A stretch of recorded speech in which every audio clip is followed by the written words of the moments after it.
Hello, everyone, and welcome. Thank you for tuning into the Unite Show.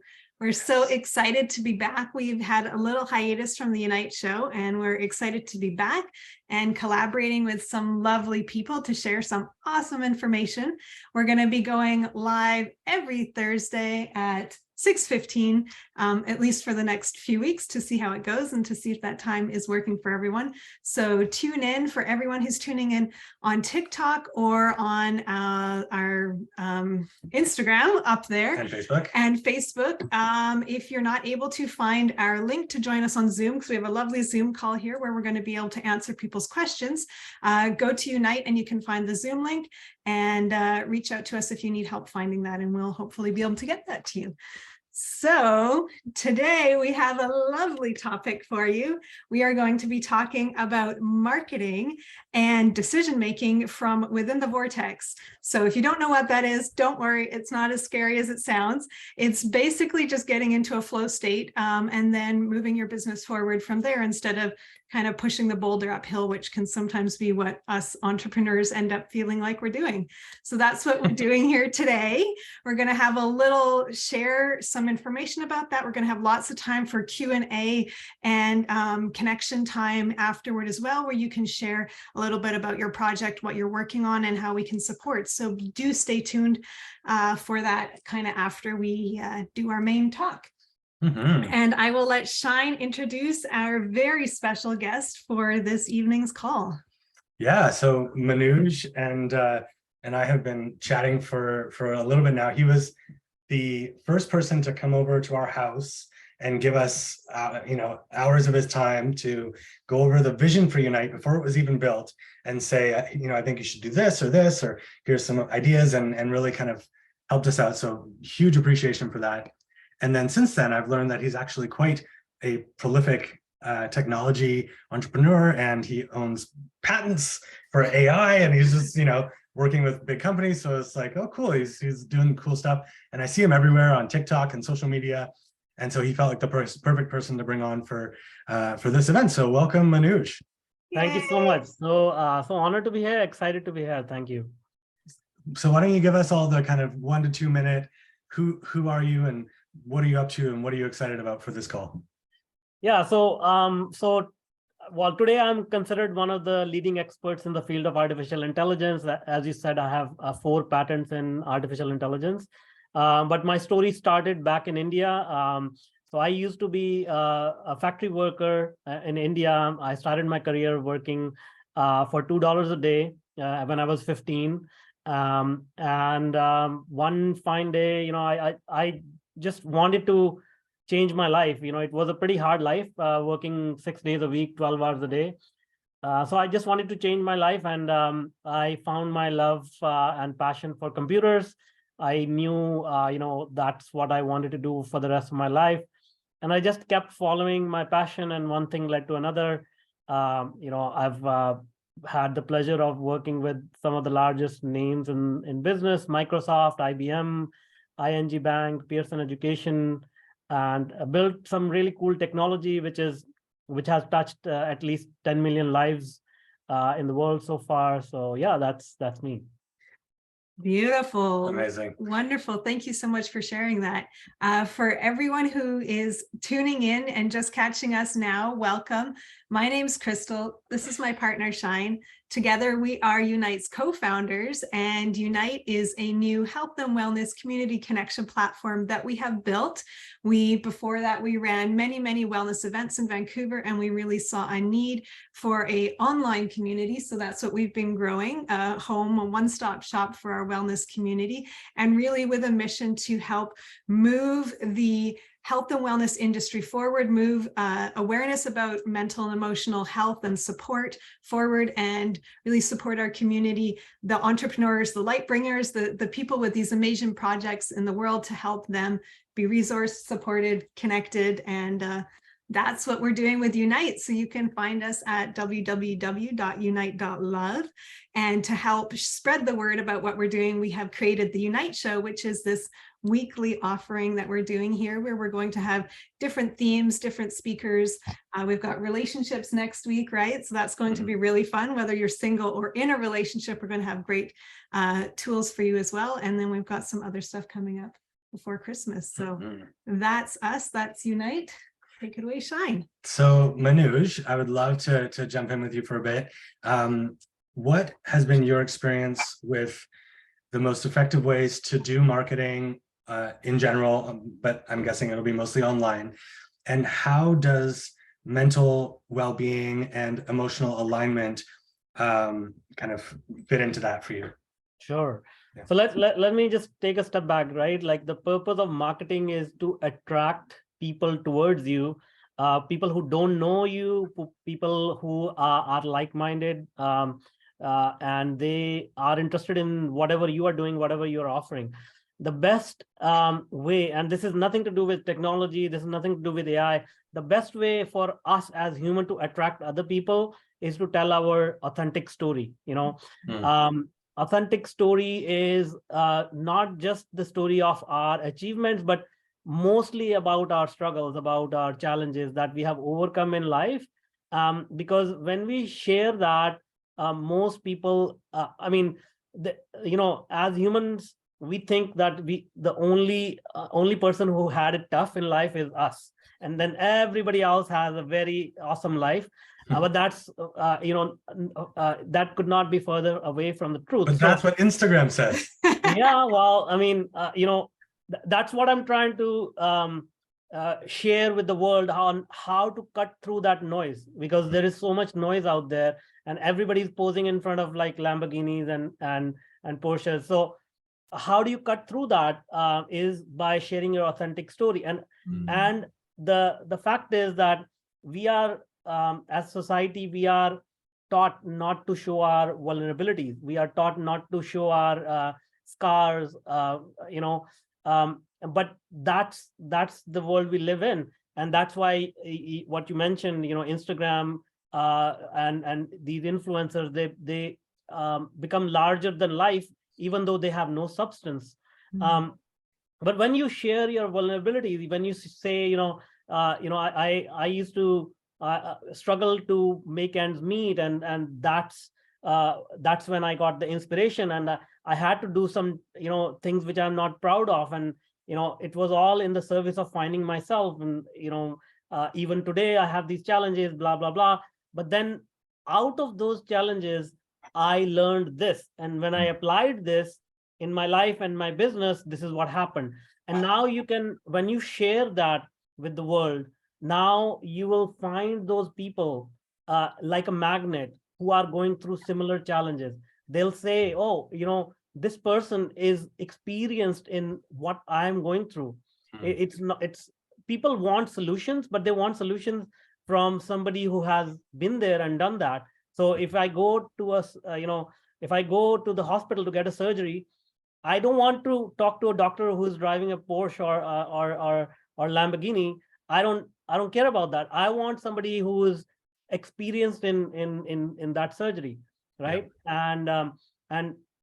And who is also open to me about how successful this surgery is going to be. I will want to know what are my chances of survival and whatnot. What are the precautions I need to take? So all of those things are part and parcel of what you want to share with the world. And when you become that person, and that's the tough part, like, overcoming our own boundaries, overcoming our own sort of mental sort of cages that we are put in as a person, because we want to be perfect in front of other people. So in order to cultivate that courage to share your authentic story, the first step is to become hyper self-aware. With all your negatives and positives, your fears, your hopes, your dreams, everything. We are all humans who have grown up in imperfect environments.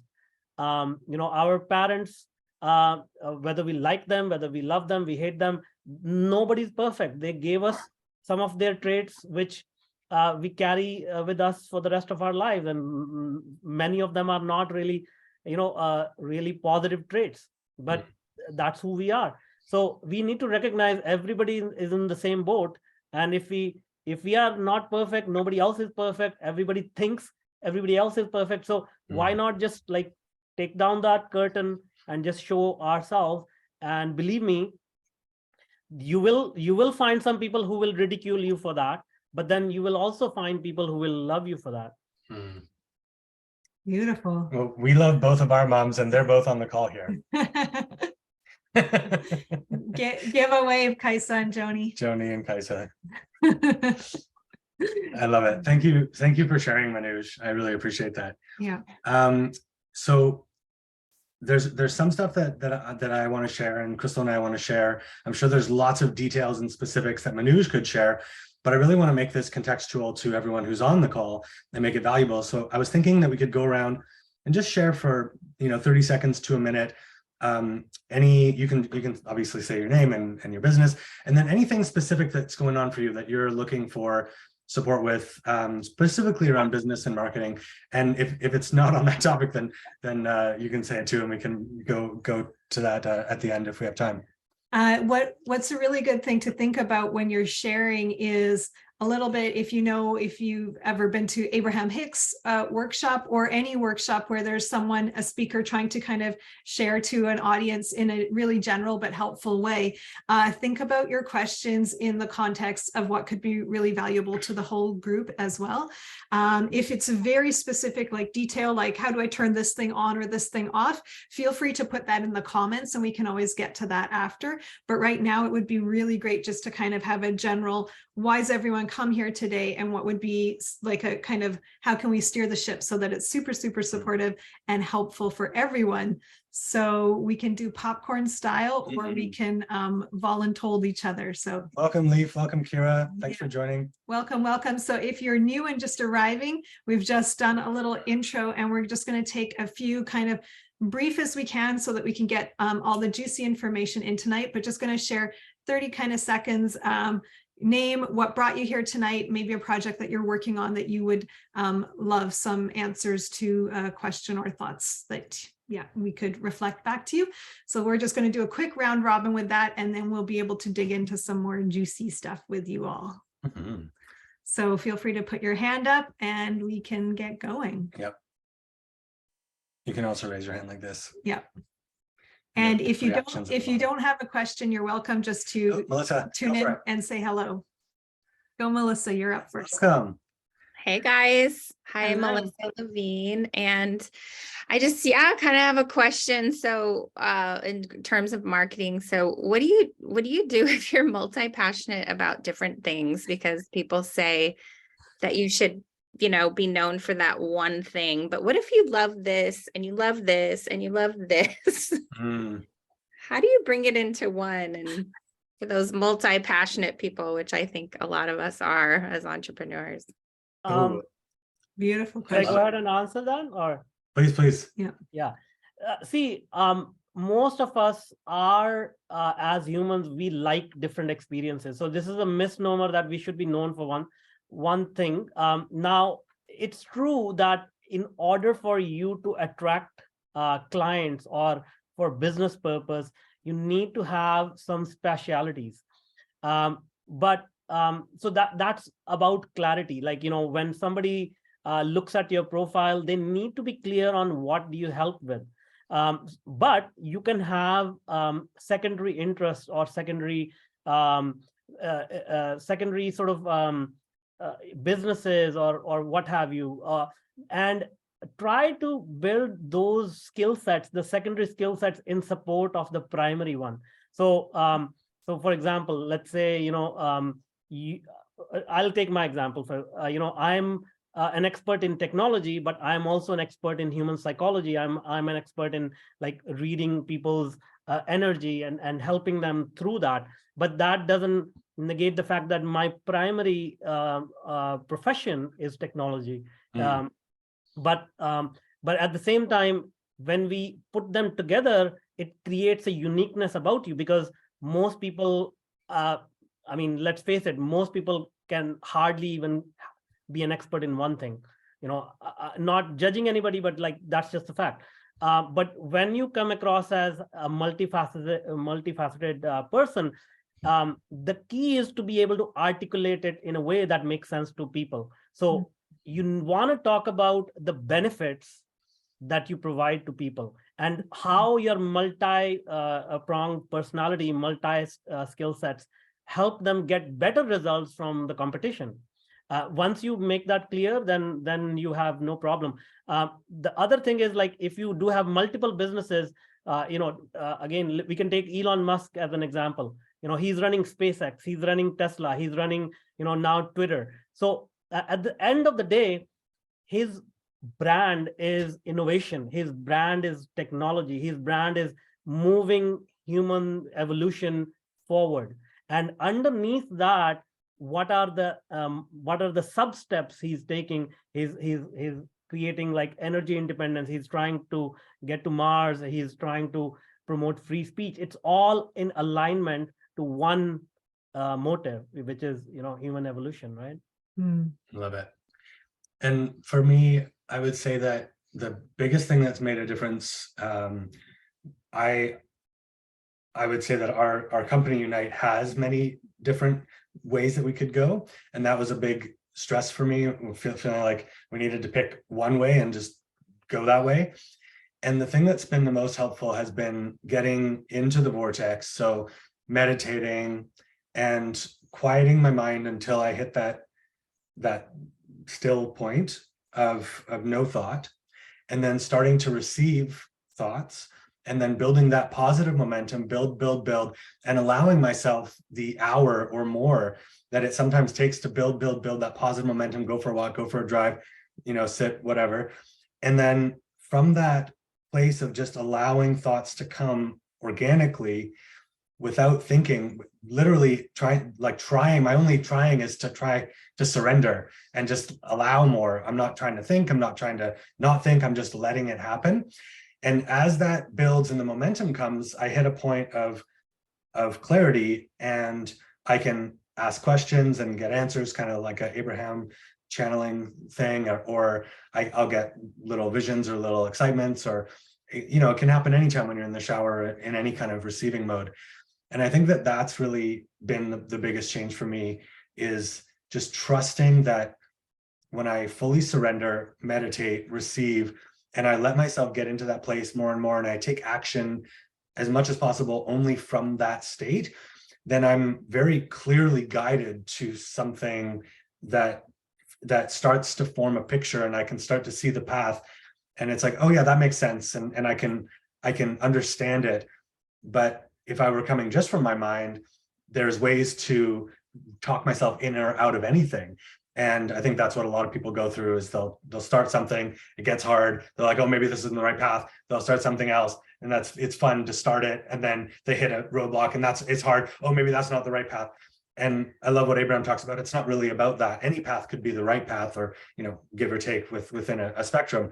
It's more about finding your own alignment in the moment and following that and enjoying the journey and just making it fun and being in the flow. So that's what's been most helpful for me, and what I've been guided to is the love stream. And when I break it down, there's so many reasons why it makes sense that this is the right thing for Unite to do. But coming from just purely a logical perspective, it was harder to find that, and it was also easier to get distracted. Yeah. Yay. Who wants to go next? This is fun. And if anyone else has anything to sort of pop in, if they're feeling inspired to share something, please raise your hand as well. Hi, my name is Danny, and I'm a friend of Melissa. I appreciate her inviting me to this. So I'm a hypnotherapist, and I'm all about love. Just ask anyone. That's what I talk about all the time. And what I'm looking for is a kind of plug and play network to belong to, a successful network of like-minded people. And, when I saw that your tagline ended with love, I'm like, oh, my people. And And I'm all about soul power too, our divinity. And my son-in-law is named Aggarwal. And when I went to India for our daughter's wedding, learning the name Namaste, the divine in me celebrates the divine in you, changed my life forever. So I just thank you for the beautiful truth that comes from India and how it's impacted my life. Nice. Beautiful. So what's your question is, you're looking for Well, a network? yeah, just like-minded people. I think networking is so important to, know, like, and trust. I do have a program called the Soul Power Experience. So I try to have everyone find, their deep inner divine truth. So what's the purpose of the network? Is it to get more clients, to spread your message to the world? What's the kind of underlying? Primarily my message. I have a global, a new spirituality that I'm developing called Simple and Satisfying Spirituality, and it's a global message. So that's great. And obviously, I think sometimes business leaders need someone to help them process what's coming up for them as they're working on their business and working with other people. So, the life transformation stuff. But I just really appreciate Manuj tonight, and hello, India. I love that country and everything that I've learned. All right, well, that's just me. Thanks so much for letting me share. I'll just add one thing here. So I appreciate your comments. I grew up in India. I was there, for the first 22 years of my life. I lived there. Never paid attention to any of this stuff, even though it's the birthplace of meditation and yoga and all that. But interestingly enough, when I came here, because whether you realize it or not, BC also has a very powerful energetic field here. So I got into this stuff actually when I was like 38 or something. So this happened in BC in Canada. So it's yeah. That's funny. Beautiful. That's Yeah. great. I love that you noticed, when we were looking for a domain for Unite, we were looking at, .ca, .com, and we discovered that you could actually have .love could be the end of your domain. So people were like, oh yeah, you can find us at unite.love, and they're like, .love what? And we're like, no, just .love, that's it. Love is the end. So that was a really fun way for us to start building our platform. And speaking of the lovely Aggarwal, our tech team, Swati Aggarwal is our tech designer. She's the mama behind Unite that has put so much love and energy for years into Unite. And we really wanted to energetically infuse Unite with love. So everything is mindful from the technology, from the coding up or down. So we're hoping that it really does become a community, like you said, where you can just feel the energetics, you can feel supported. It is full of like-minded people. And we are currently, as we're building up the Unite platform, we are interfacing with other social media as well. So we have a very large Facebook community as well, where we do a lot of our connecting and socializing as well. But I love what you're saying about wanting to really be able to spread your message and spread the light. And that for us, like I shared briefly at the beginning, it really is a passion for us, for Shine and I want to support everybody and touch everybody, but it really juices us up when we get to support the supporters, when we get to raise up, inspire, uplift, and kind of make those connections. That's Shine's especially superpowers. Like, what do you need? How can we plug you in? How can we support? How can we find what's really going to take your business and your offering and your magic to the next level? So that definitely, you've come to the right place if that's what you're looking for. We are here. That's what Unite is all about. And we're really excited to be even more of that. And I think Shine has some ideas for other ways that you can tap in as well. Yeah, I mean, really the intention for Unite is to provide that one-stop shop for the community of leaders who are offering different practices that help people uplift their state of being, and also to be a bridge to the mainstream, to allow people to find it and feel good about it, and to share some of the science and the success stories and things that make people feel who might be a bit more left brain, they're like, oh, okay, I can understand this. It's not just spiritual woo that doesn't make sense to me. It's like, oh, there's some logic to this. And right now we're not quite there where there's just nonstop action and people can sell out all their stuff. And that's the goal, is to be like Airbnb, where you don't really have to do any selling or marketing, because people are just looking for this and they find you, and they find even if it's just videos that you want to share, they can find that, and it can reach millions and eventually billions of people. For now, in order to build up Unite, we're following a similar playbook that Gary Vaynerchuk talks about, and he's a very interesting person to check out. I also wrote a lot of this stuff down in the description of this event, both on Unite and on Facebook.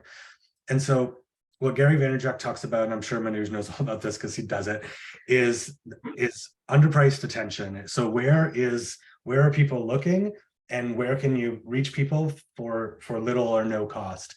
And so right now, one of the ways is like video, for sure, long form and short form. So YouTube Shorts, Instagram Reels, TikToks, long form YouTube, podcasts, shows like this, where you can share both the audio and the video. We have a podcast that I just put up an Abraham Hicks episode on Spotify under the Unite Show podcast, and it's getting like 500 views a day, 500 listens a day, just because people are searching for Abraham. So I was like, oh, I'm going to do this more often. And so we're blending in our Unite Show podcast, these kind of things. We'll put this up. You can do video now on Spotify too, and adding in our favorite things that we're allowed to add in, like Abraham stuff and whatever. So I think that's the path that we're taking with Unite, is just doing a lot of video content, sharing it to different places. We have a lot of groups, so we use that as a tool as well. And then there's a lot more of detailed description, and happy to go into it with you. The other thing that's great is partnering up with different people who are doing stuff. So like, coming on the Unite Show and being a guest, or there's like the 11/11 community that did a big thing on November 11th.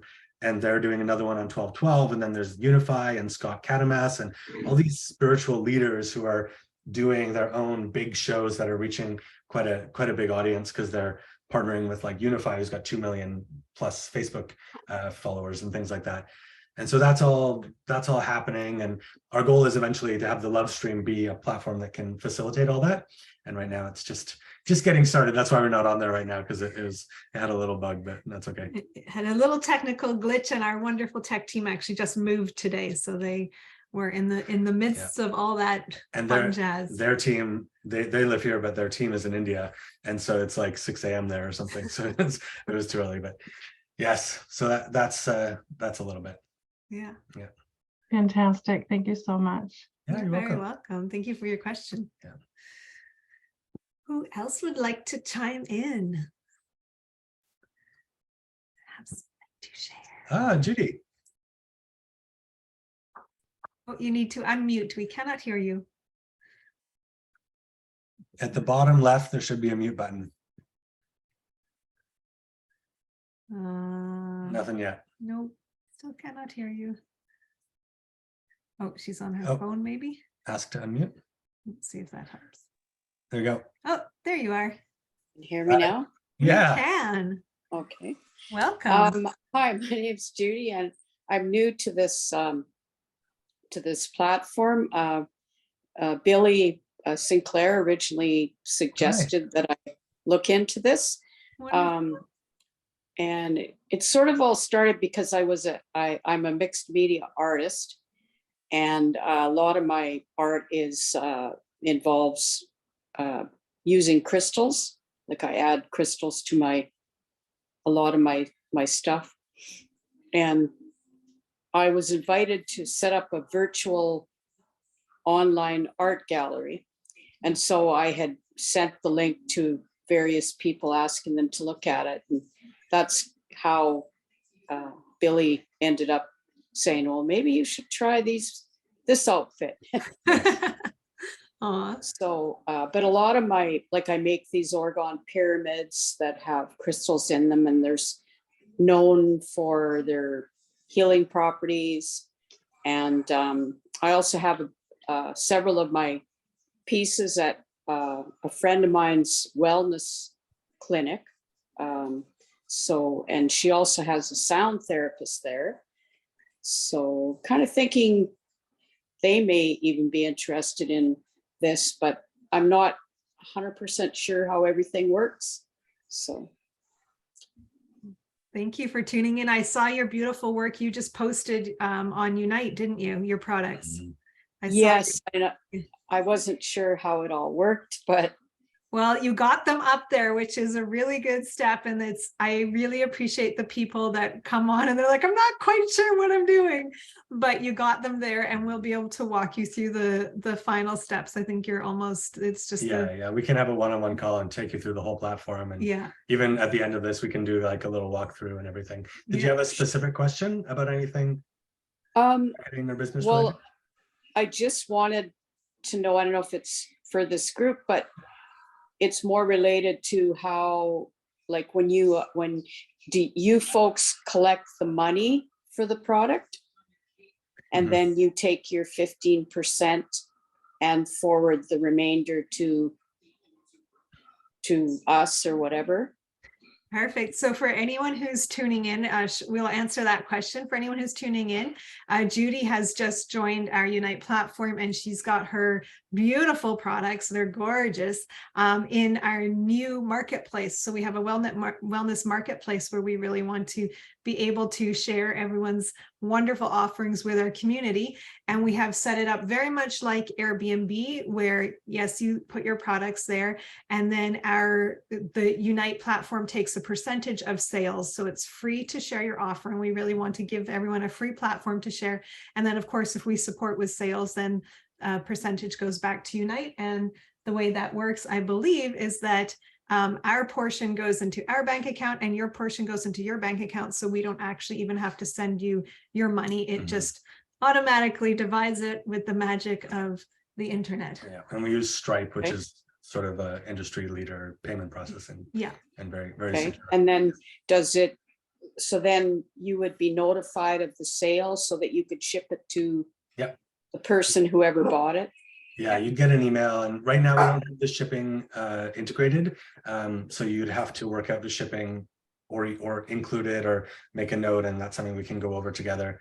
But yeah, that's the idea, is eventually we'll build in integrated shipping and everything. So it just kind of happens automatically. And this is just that would be good. Yeah. The baby version. Yeah. So thank you so much for being a part of the beginning. We really do appreciate, we know Unite's just a baby. We've just been building it since COVID. So it's been like the most amazing, but huge project ever. And so many pieces and details that we didn't even know needed to be thought about. And we're so grateful for everybody who's new on the platform or who's joining us early in this process, and your feedback and your questions and your support are so valuable in helping us make it really clear, really streamlined, really easy. We want it to be like 1, 2, 3, and you're done. Yeah. And we'd love to, anytime anyone who is checking out Unite and needs support, please reach out directly to us.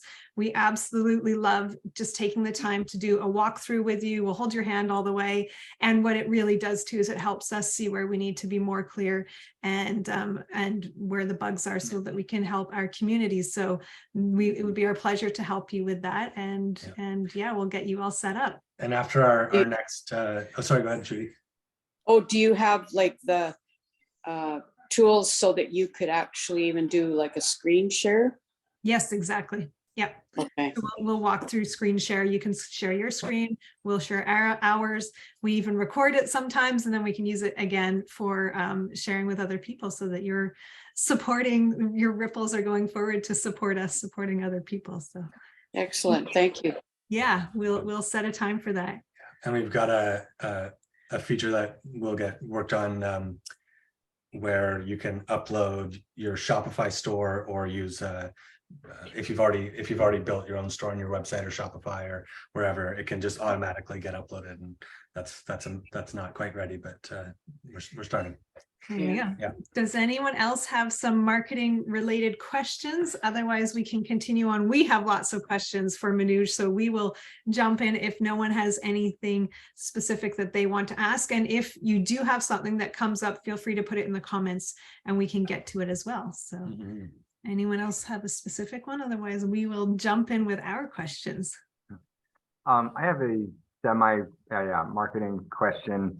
I'll start. My name's Leif. I'm thrilled. I'm showing up at Unite because I really appreciate what it stands for and who it's bringing together, and love what Shine and Kristall are doing. I am running Living Bridge as a consulting firm that helps people have difficult conversations. I'm a mediator and conflict coach. And my question around marketing is that I'm called to work with leaders of groups, particularly business or nonprofits, but I believe that the ripples I feel most called to make are in helping teams find ways to collaborate better together. And it's the drama and the conflict in the teams that often gets in the way. Yeah. So that's a competition, but I believe in approaching conflict in a way that allows curiosity to not compete ideas, but to find, combine, and synergize them is the way forward for so many parts of our human issues right now. So the question around marketing is really how best to kind of like what questions to ask potential, people who are in a demographic as leaders. I want to be able to, I recognize how little I know about that because I've spent my life as a solopreneur. So I'm interested in connections and conversation with people who do lead teams so I can better understand them, and any insight that can help me have those conversations in a useful way or understand how to reach those people would be really helpful. Beautiful. So the best thing to do is, we have to recognize that we are living in a highly competitive world, and the attention spans of people are like very, very short. So within 1 or 2 seconds, if whatever you are offering, however you show up, if it makes sense to somebody and they get attracted to it and they say, oh, this is something of interest to me, they will automatically start to connect with you, just like we all showed up on this Zoom. So the idea is to share the stories of your existing experiences, how you resolved the conflicts of your existing clients. Because what happens is when you share those stories, then somebody who's going through that, they'll say, oh, that's exactly the situation I'm going through in my company. Let me contact Leif and see how he can help me. Now, if you're starting off your business and you don't have those stories, then what you can do is you can start to offer that as a free service. And you can say, hey, I'm launching this, and I'm looking for these kind of people, and this is my qualification why I am the right person to solve this problem. And by the way, for the first 10 registrants, there is no fee. Now you can use those experiences as stories, because one thing in marketing, I will stress this multiple times: do not put the focus on you, put the focus on the client or the target audience that you're looking for, and always use storylines. Because as humans, we have not evolved to remember facts. We have evolved to remember emotions. So if I ask you, Leif, can you remember these 7 phone numbers? You will, most people will not be able to do that, in a short period of time. But if I say, hey, do you remember like 10 years ago when you got married, what kind of cake did you have in your wedding? What kind of, tux did you wear at your reception? You'll remember a lot of those details because that has an emotional impact on our mind, right? So when you tell a story, you say, I was working with this executive, he was making a lot of money, but he was really stressed out. And the reason for his stress was something going on at home. And then that was affecting his team, blah, blah, blah. And this is how we resolved it. And you can share multiple of these stories. That's the most effective way of marketing your service and attracting those people to come to you. Because in a noisy world, if you start to think that I'm going to go reach out to people, they are being reached out to by hundreds of other competitors. So then they get annoyed. Just like if I come to you and say, hey, will you like my service to help you? You're like, I've got like 10 other offers like this, don't bug me. But if you notice somebody telling their story, now you're automatically like raising your hand and saying, okay, I'm going to look into this myself, right? Make sense? Beautiful. Yeah, thank you. Yeah, one thing that Gary Vee talks about is hosting the party. And so whoever your target audience is, if you can host a podcast or a show or a series of videos or whatever that is directed towards them and helps them with a problem without implicitly pitching your services. So if you're working with teams who have conflict, if you can host the, resolving team conflict podcast and just talk to other people who work in that field, or talk to other people who have been through that as leaders or whatever, and just talk about it. And obviously don't share like confidential information, but share what you can about that experience and share things that help them.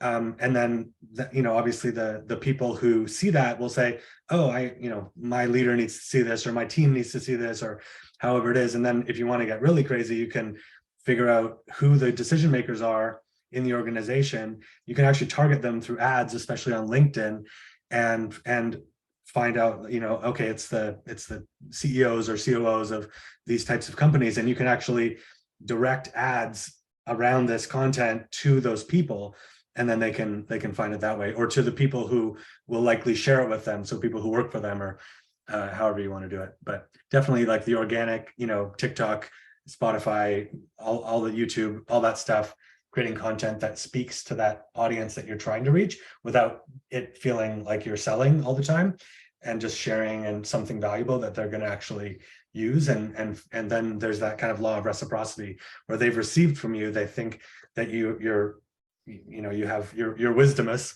as Joey would say, and you have something to offer, then they'll feel more comfortable jumping in with you, versus, like Manuj was saying, just all these ridiculous spam LinkedIn messages and emails that you get.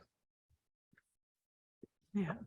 Glorious. Yeah. Stories and hosting the party, and like the give the Vaynerchuk, jab, right hook, and being able to connect people from there. Sounds good. Thank you. Yeah. Love it. Very, very cool. And I love what Manuj was saying earlier about really specializing, and like, this is why I am the best person for you, for your team, because I have. And then Manuj was talking about, for anyone who just tuned in, Manuj was talking about, even if you've got multiple superpowers or multiple reasons why you're really good at something, pick your number one, and then back it up with, I do this really well because I have this skill, and because I'm in this industry as well. And that way you kind of are doubling down on your mission and on your statement. So yeah. Mm-hmm. Woohoo. Love it. Anyone else want to share any questions? It can be around other things too, like mindset stuff, or just anything in general.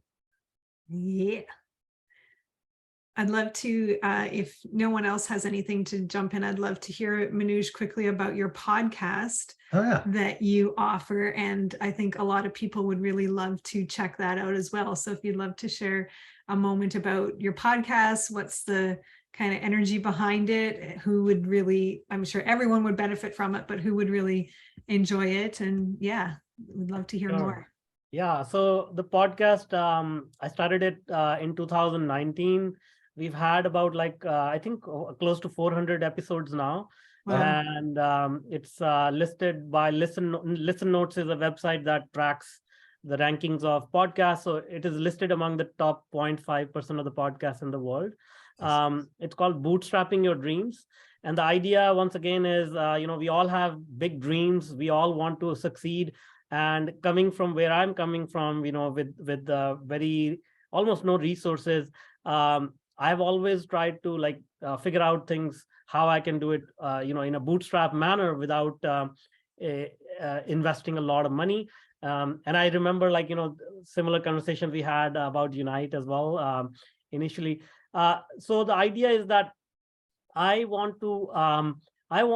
one of my missions in life, which may sound crazy, is to help 20 underdogs of the world win Nobel Prize. In order to encourage people to really realize their power, I want to show other people's success stories and show them, show the audience that whoever reaches the heights of success, it's never an easy road, and it's never the constraints that we think we have. It's always the grit and the persistence and the just ability to keep going and the passion to follow your heart, right? So everybody who comes on the podcast, they have achieved great things in life. And I asked them, okay, how did you start, and what kind of mistakes did you make, and what kind of challenges did you have, and all of those things, because each one of those nuggets can be applied to anybody's life. So if you listen to any episode, you'll get so much insight about what do successful people do when they get stuck, how do they keep going and all that, and you'll find solutions to some of the common problems. It is such a huge learning opportunity for me, talking to some of these people. Like I've had sports celebrities, movie celebrities, business tycoons, Fortune 500 executives, even the former director of the CIA, so it has been such a life-changing opportunity to talk to these people and learn from them. Beautiful. So cool. for everyone who wants to find that podcast, that's Bootstrapping Your Dreams. We've shared the link on the event page for this event. We can pass it along to you if you can't find it. Please reach out if you're tuning in on one of our lives there. We're happy to pass that along. And which platform did you say they can find Pretty much that? every platform: Apple, iTunes, Spotify, Google Podcasts. My job is to record the video, and then the rest is my team handles it. So just Google it, you'll find it. Beautiful. Thank you so much for doing that. That's really such a wonderful offering and gift. And I think it's such a inspiration for people to be able to hear those stories. And I think as humanity, we love to hear those, like, oh, like you were saying at the beginning, we all sometimes feel like, oh, like my life's the hardest and everyone else has it easy. And to hear that even these people that seem very successful now, they all started somewhere, and they got there by just perseverance and they kept going. So yeah, thank you for that. Woohoo. Any other juicy nuggets? Well, if you have specific questions, I have I can talk for hours, but it's best to give what people are looking for. So Joni, you had a question? Oh yeah, hi, Shining Kristall, you're looking radiant. It's just great to be here. God bless you too, really. Yes. Thanks, yeah. Yeah. And this is kind of funny, but Manuj, because you have an Indian background, I've been making a lot of Indian food lately. I thought this has got to be good because their food is so good. So I'm becoming an expert at Indian food. But I had a question for you, Manuj. Your podcast, I'm interested to hear the quality, the people that you've had on it. This is the first time I'm being introduced to you, so thanks to Shining Kristall for having you. And do you approach the people?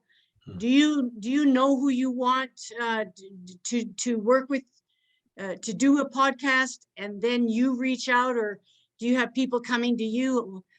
How does that work for you usually?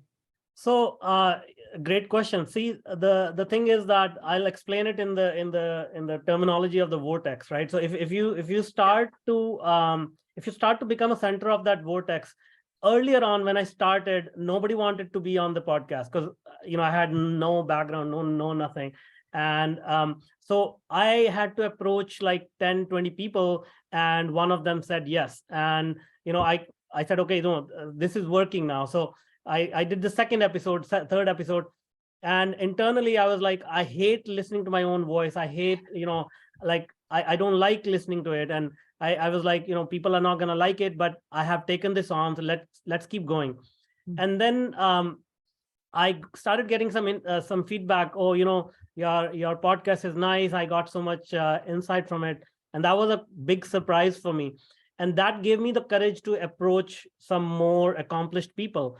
And since some of them said, no, but since I had like 30 or 40 episodes under my belt, they said, okay, we'll check it out. Because 99% of the podcasts, they stop at episode 3 to 20. That like people are not consistent. So they start something, then they leave it like, around 3 or 20. So if you cross like 40th episode on your podcast, you're automatically among the top 5% podcasts in the world. Wow. That's it. But then as I started approaching more people, more accomplished people, now it has become a symbol of like status. Like, I receive so many people who want to be on the podcast because their name is now, associated with the director of the CIA, with the person who invented Pictionary, with the Olympic medal winners, and so they say to their audience that, hey, I've been on a podcast where all of these people have been interviewed, right? So it has become a status symbol. So the idea is to just, again, consistency is the key, and if you focus on the audience, because I tried to listen to what the audience wanted, because they didn't want to hear another success story and people gloating, I've got all this stuff. They wanted to hear, okay, how do I solve my problem? And when I talk to these guests about their problems, everybody got the insight that, nobody either talks about, nobody wants to share it. So when I started doing it over and over and over again, and at like 300, 400 episodes, now I get like people from all over the world just coming to me organically. Beautiful. Oh, that's great. Good So job. cool. Yeah. Wow. I want to go on. Yeah, absolutely. We're bootstrapping our dreams. Okay, Yeah. so what was your absolute favorite guest so far Oh, nice. for you? Yeah, it has to be General Petraeus. He's former director of CIA. He was in charge. He was the general, like overall general for Iraq war and Afghanistan war. He turned the war around in Iraq when it was going badly, and currently he's running like a private equity company worth $500 billion. Just sitting across him was like just it's just like it's hard to describe the energy you feel. But the story is even more powerful because he actually got shot when he was in the military academy. He almost lost his life, and the doctor who saved him, the doctor went on to become a senator in U.S. Senate, and that senator was instrumental in helping him manage the war and facilitating some of those things. So it's like, when you hear these stories, you can reflect on what happened in your life. Like, we didn't get shot, but we landed up in a troubled somewhere, and somebody helped us out, and God knows what was the purpose of that meeting. We met by chance. So this is how life is. It unfolds in mysterious ways, and when you hear other people's stories, you can relate to them. Beautiful. Nice. So with this success that you have reached in so many areas, what for those of us who feel like now you're the one we're like, oh, your life is perfect, it must be amazing. I'm sure you still have your days where you come across your own inner demons, your own inner saboteur. And what kind of is your number one go-to that supports you in kind of shifting that energy and getting back to your passion? Yeah, I mean, believe it or not, like I'm actually the past 3 years have been the toughest years of my life. Like I'm just about on the other end of the lowest point in my life, because I went through a divorce during the pandemic. It has been a challenging time, but the idea is that once you realize that every challenge is an opportunity for growth, or we look at it the other way, right? If you look at your life, every success was preceded by a challenge. Even when we went to, a primary school, there was an exam which was to challenge you, and you had to pass that exam to get the certificate that you have passed it. And when you go to the gym, you need to lift the weights, and the bigger the weight, the more the muscle you form. So the idea is to start flipping that and saying, okay, this challenge has shown up in my life for a purpose. Whatever that purpose is, let's just overcome that challenge and let's see where it goes. And the fact is, the bigger the challenge, the bigger the growth. So I've now get excited about the challenges, and I say, hey, this is a freaking big challenge. Okay, I have not done this before. So let's see what lies on the other side of this. Beautiful. I love that reframe.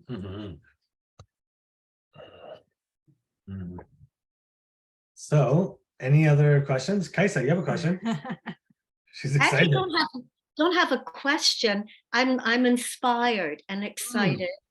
And thank you, Manuj. And am I saying it correctly, Manuj? Yeah.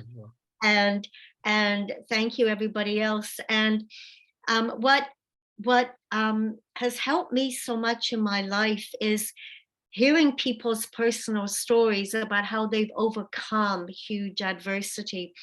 I come from a lot of childhood trauma, and what has really helped me through is not wanting that darkness to take over our planet, take over my life.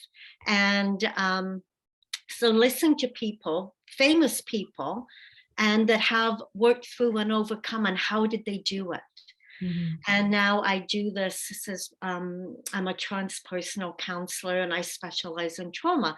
And so helping people to find their, I always have feelings, help people to find who they truly are, that they are not what was done to them. They are not what they experience. However, the gifts of our traumas, and that we are what we are because also of what we have worked through. And I'm also very practical. So I'm realizing as I'm listening that I have some other gifts as well. I've raised many children, and the practical too. So how do we're having a really shitty day, and what can we do? How can we support ourselves to get through? Well, one of my favorite words is yummy, yum, yum. How can I find my yum yums? It isn't going to hurt self or other in the middle. And I get excited about this stuff. And what I support my clients through, and what I teach, I most need to learn, and I receive as much as I give. And I'm getting angel bumps now. It's such a privilege and an honor and humbling. And thank you. And thank you, Manuj, for all your work. And of course, Kristall and Shine. Thank you. Thanks, Kaisa. Kaisa is Kristall's mom. Sharing. Yes. And Joni is my mom. They're on either side of us on our screen. Yeah. So good. I have another question. Could I ask? Yes. Okay, great. First, hi, Kaisa. Good to see you. Manuj, I'm really interested in marketing, and you're obviously someone that's familiar with the terminology of the Vortex and Abraham's work. And so from that perspective, I'd love to hear a bit more about your thoughts in marketing, because you have such a wealth, you have such a broad amount of experience in different arenas. So I'm eager to hear about that. Sure. So, Thanks. So the thing is that, once again, let's just break down the term marketing into simplest form, right? The simplest form is to attract the right people to. That's the purpose of marketing, to make yourself known to the people who don't know you already, and help them understand what you offer. And the idea, the end goal of marketing from a business point of view is to ease the pain in sales, because if you have done marketing well, the sales is easy. If you haven't done the marketing well, sales is difficult. So from that perspective, we are looking to generate revenue. And when we look at our human life, we need to realize that everything is given to us by somebody else. Even our birth, our life is given to us by our parents. And and then once we break it down even further, that gift is given to us as a result of a conversation. If we don't talk to somebody, there's not going to be any transaction happening. So our parents talked to each other, they went on a date, and they gave us a gift of life. I talked to somebody and we resonated, we had a business deal. I went on a job interview, talked to them, they liked me, and I got a job. So this notion that human network is a network of resonance, and the frequency that we utilize to resonate with each other is sound, is our voice. So whatever that form that is, like your as Shine and Kristall says, you need to put yourself out there, your content, and that is your voice going out there and resonating with the people, creating a vortex of community around you who think like you. And when they start gathering around you in enough quantity, that automatically starts to serve the purpose of marketing. It's like you experience a vortex of people around you. And the other thing is that there's a famous saying in marketing that to live like a king, you only need 1,000 true fans. You don't need 8 billion people on this planet Earth to know you. Only 1,000 true fans. If you have that, you live like a king, no matter what business you are in. So just to sort of wrap it up now, you want to create that vortex and create that resonance between those 1,000 people by sharing your voice, by sharing your thoughts, because those thoughts, when shared in the form of stories, because remember, before writing and paper was invented, the cavemen were able to pass their knowledge from generation to generation through stories. So that's how our mind has evolved, because we remember the stories. So when you start sharing your voice through stories, like, it just vibrates in the universe, and then it attracts people who listen to those stories.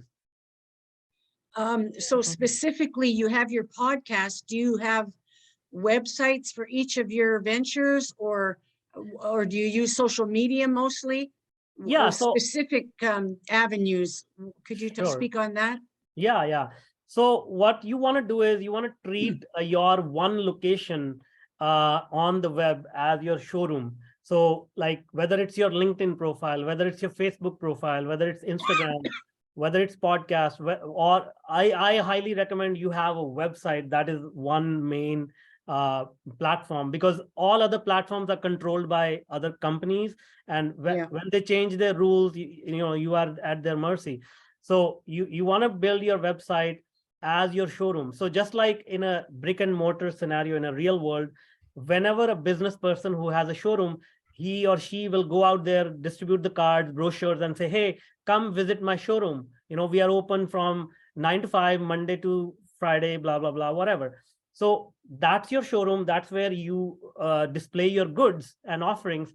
But then you go out there all over the internet and you start sharing these stories and say, hey, by the way, if you like it, come to my showroom and check out what I have to offer, right? So the vibration that you're spreading in the universe, or the universe of the internet through these media platforms is the purpose is to invite them into your showroom, which is that one location where you're offering that. Okay, so you have one website that covers all that you do. Yeah. And when you're out there on media, social media, etc., you're bringing people back to that one site. Yeah, exactly. Oh, very good. And can you give us the name of that site? I'd love to see how you've done yours. It's manujaggarwal.com, my first name, last name.com. Okay. Yeah. Awesome. Thank you so much. Absolutely. Beautiful. Mhm. Well, this is so fun. Anyone else have questions or comments, excitements? What'd you call them, Kaisa? Life bumps? Angel Bumps? I love it.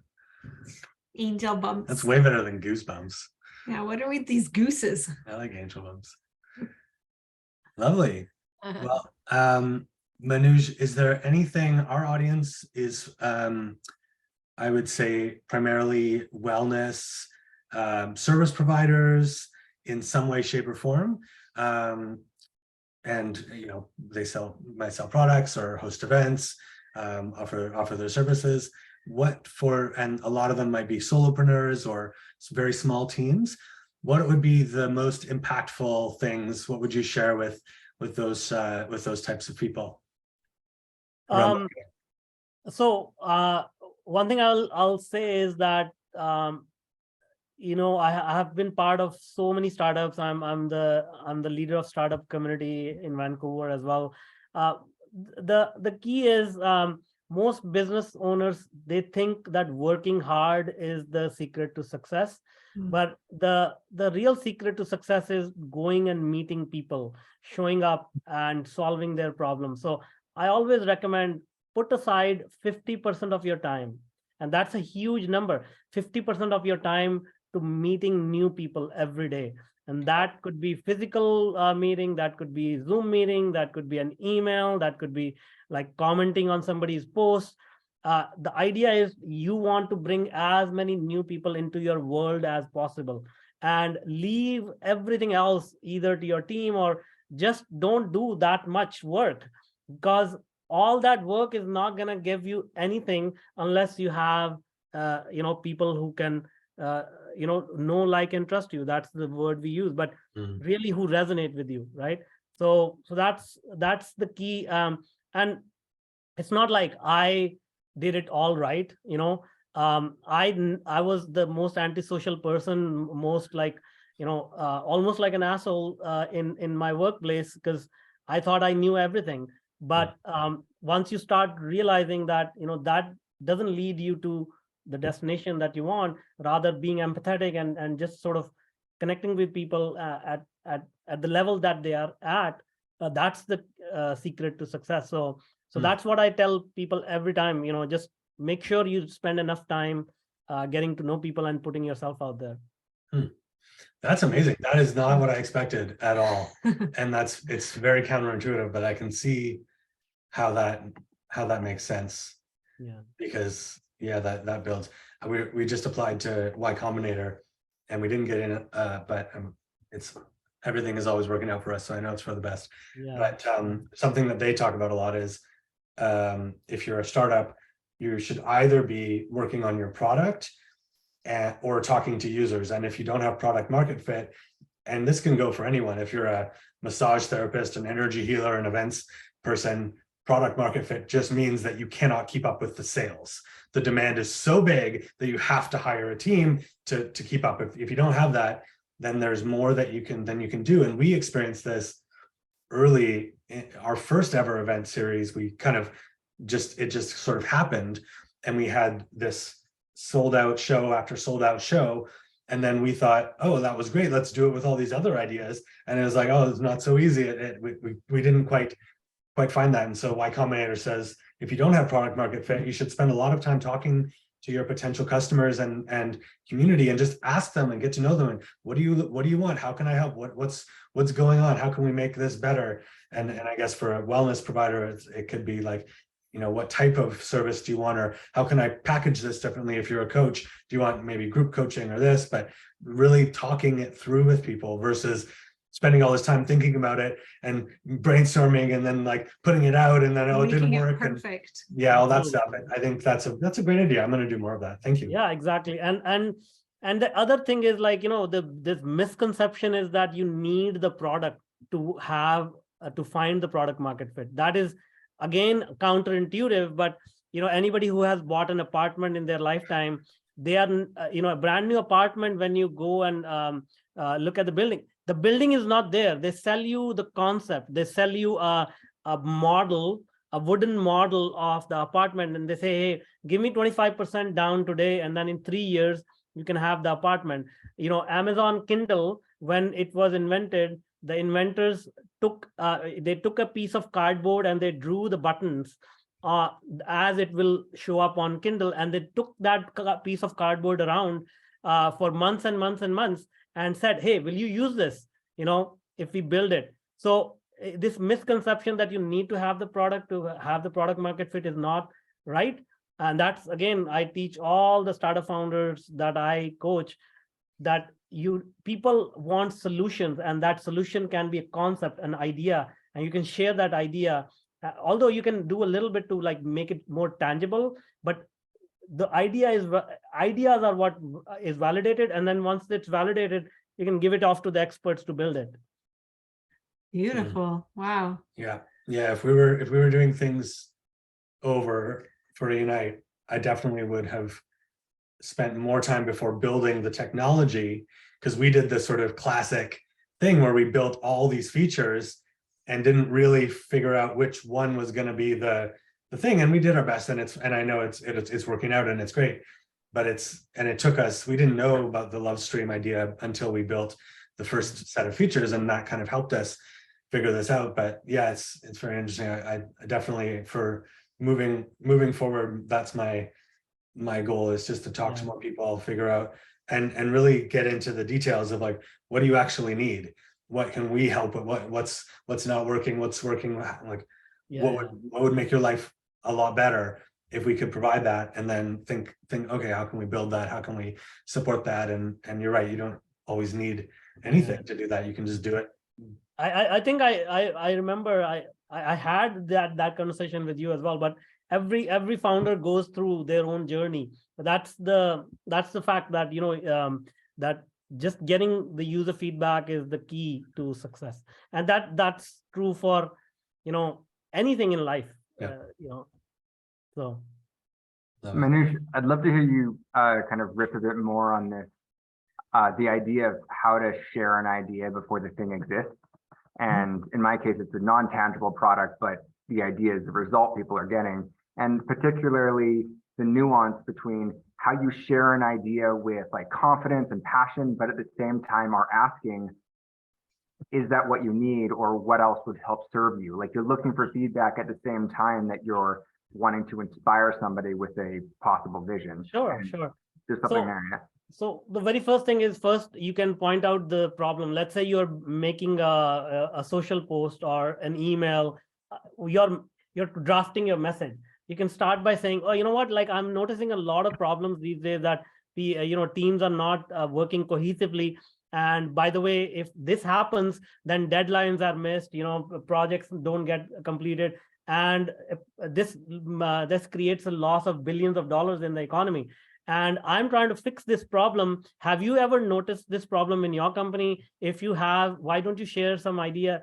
Like, why don't you share some insights on, what are you facing, or how did you solve that problem? And now you are pointing out a problem. You're pointing out this is something that you can solve. And then you are also asking for people to say, hey, by the way, have you experienced this problem? And when you ask enough people, and in different ways, again, you can think about, some people are more, so there are a few things that we value, wealth, relationship, health. So you can, in multiple messages, you can trigger the thoughts for these multiple concerns. In one message, you can say it results in billions of dollars of loss to the economy. So that's the wealth people, right? Then you can say it also results in mental health issues, which is becoming such a big problem in our society, because when you are not working well with your team members, it leads to stress and mental health challenges. So that's who you're addressing, people who are concerned about health. Then you can say, what I found is that when teams work really well, they are able to cultivate this amazing relationship with each other, and they're almost become like friends. But when teams are not working together, there is animosity, and it actually spills over into their personal relationships, because when they are at work, they are pissed off. When they come home, they are still pissed off, and all that. So now you can try different variations, different ways of capturing different audiences. And then, when you do this enough time, remember, consistency is the key. So first day when you do it, nobody will notice it. Second day, nobody will notice it. Third day, one person will notice it. Fourth day, you may get hate and people say, shut up, you don't know anything about this, blah, blah, blah. But if you keep doing it, on the 30th day, you'll have 10 people coming to you and saying, yeah, this is exactly what I'm going through. Very cool. Sweet. Thank you. Yeah. I mean, the consistency is partly, it takes the courage and tenacity and self-belief. I'm trying to convince myself that like knowing the day comes when, I get my first, haters is actually a day to celebrate, because it helps with the like, I don't want to put things out. But yeah, another piece that I really picked up there was this idea of like pointing to a problem, asking for their insight, because I assume, like, I sense that people appreciate being valued in their opinion, and then also taking that and weaving the story to go downstream and say, actually, so you thought about like this is a downstream effect of that, as well as that, as well as that, and they may have all of those problems or know someone who does, and by pointing to the interconnectedness of them, you're actually deepening the conversation and demonstrating an understanding. Exactly. And then the thing about haters is you have to realize, like, once again, if you look at human evolution, once again, information used to be scarce. Before the printing press, the books were written by hand. Only very, very rich people or kings and queens could afford books. Then after the printing press, even then, until the internet sort of, until we had YouTube and Google and whatnot, books were still quite expensive. But now we are in a reverse situation where information is so abundant that we have to have companies like Google synthesize the information to help us. So in this environment, when you are like floating in the ocean of information, you have to be brave enough to really have a strong point of view, like aggressive point of view, which will trigger people. If you are soft and like, if you're like, just like, I don't want to like rock the boat for anyone, then you become part of that ocean. But if you say, oh, you know what, like, I know you may think I'm crazy. Some of you may think I'm crazy, but this is the fact. And 50 people will say, yeah, you are crazy. But 50 will say, no, I know you are saying the exact thing that I'm experiencing.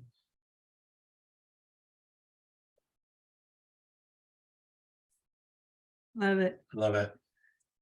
That would certainly be ironic in the fact that I'm working on uniting opinions, but like, yes, point being made. Don't ever uniting. You will never change anybody's mind. Believe me, never, ever. That's just a waste of time. Thank you. Appreciate it. Joni, you had something to add? Well, I wanted to just say to Leaf that when people eliminate themselves from, you're looking for people who want what you have, who you're going to be a good match to, right? A hater is not somebody that they've kind of eliminated themselves. So, and you want that. You don't want to be, you want to work with the people that are best for you, right? So you can not feel so bad, or not take it personally.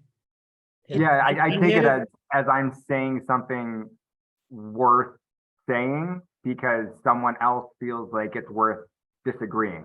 And I'll give you one more thing about this. Is coming from the AI background that I have. Okay, so every social media platform, they are optimized to raise the voice of people who get more engagement, meaning people are commenting and liking and sharing.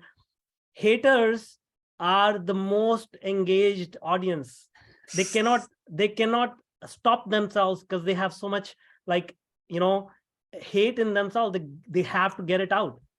The person who loves you, they'll just that's nice thought. Okay, I'll just keep on scrolling. But the hater is going to stop. It's going to take their 5 minutes. They're gonna like spill out all their hate, but that's gonna help you get the message across to more people. There you go. Genius. There you go. I love the algorithm.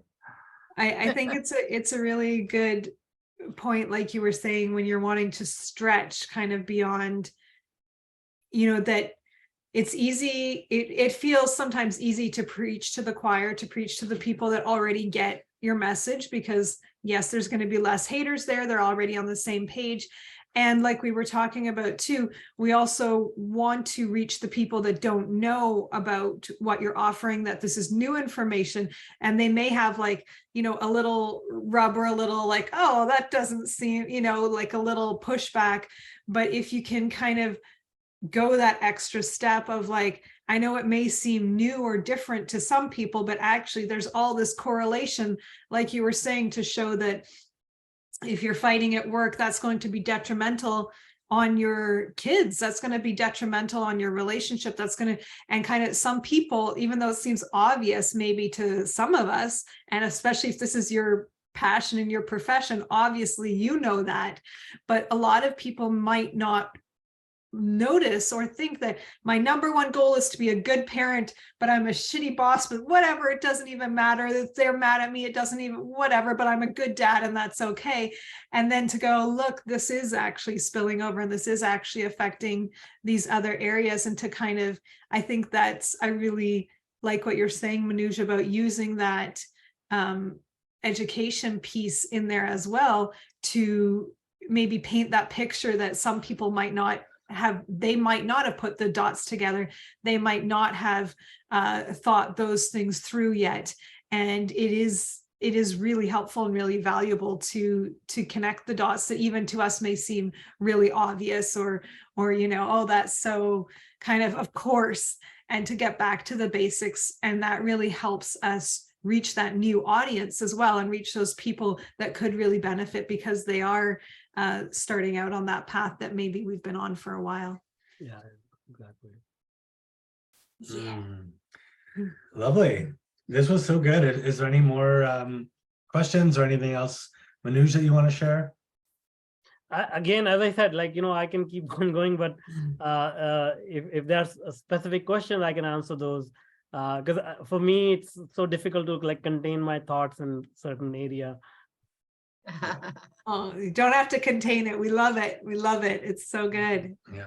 It's really, really nice and really helpful to hear marketing from your perspective, and to hear it from the energetic piece, to hear it from the human piece. I feel like that's what you're really talking about, is how to connect with your humanity, share your story, share, but also connect with their humanity of, are you struggling with this? Like, it's okay to be, by even asking that, you're saying it's okay to be struggling with that. I wouldn't be asking this if it wasn't okay to be, just that's like seeing someone and going, yeah, you know what? I didn't even realize, but I am struggling with this. And I think sometimes in the spiritual community, we can feel like we have to shy away and don't acknowledge, don't shine any light, don't give any attention to any of the struggle, because we don't want to create more of it. And yes, and I think where we want to get to is like, you can use it as a bouncing off point. You don't have to say, are you struggling? Everything's hard. Everyone sucks. We hate the world. It's all blah, blah, blah. And here's my solution. We can go, are you struggling? Don't worry, you're not alone. Other people struggle with this too. I've got all these solutions. I'm here to help. And I think just using it, Abraham says, like, use it like 1% energy on the struggle, like 99% on the solution. But that giving that tiny moment of like, I see you, you're not alone, you're not the only one, especially as entrepreneurs, like you were saying, can feel like solo entrepreneurs, we're the only ones, we're trailblazing, no one else gets it. And to go like, we hear you, we were there too. That's why we've created this system. That's why we're doing this thing, for you, Leif, like this is, this was my struggle. That's why I've gotten so good at this. And for Mom, I know you do this in your counseling practice. I specialize in trauma because I've been through the trauma, because I've been where you are. And I had to get through the hard way, and you may choose that as well. But I've also learned some things along the way. If you want to hear them, I'm happy to share. And that just that piece of like knowing that you're not the only one can be such a huge gift. And one thing I'll add is, as you were describing it, like I highly encourage people to go in other communities. Like, if you identify as a spiritual person, or whatever your identity is, we try to stick in that community, because, like, again, it's comfortable there, right? Yeah. But the massive success comes when you venture out, and then you find true haters, but then you also find the true converted. Yeah. You find the person who was not even thinking along these lines, and all of a sudden they have an epiphany. They're like, oh wow, like I didn't even realize this was going on. And now they are the most true fan, because you are the person who changed the trajectory of their life. They will never forget it, right? They will never forget it. But if somebody is already sort of like, dabbling into this, and they'll be like, oh, okay, so I met somebody, and then I met somebody else who gave me more insight. So you're an addition on top of what's already there. But if you are converting a totally brand new person who did not believe in any of this stuff, or whatever your passion is, that person is going to remember you for life. Wow. That's a beautiful sentiment.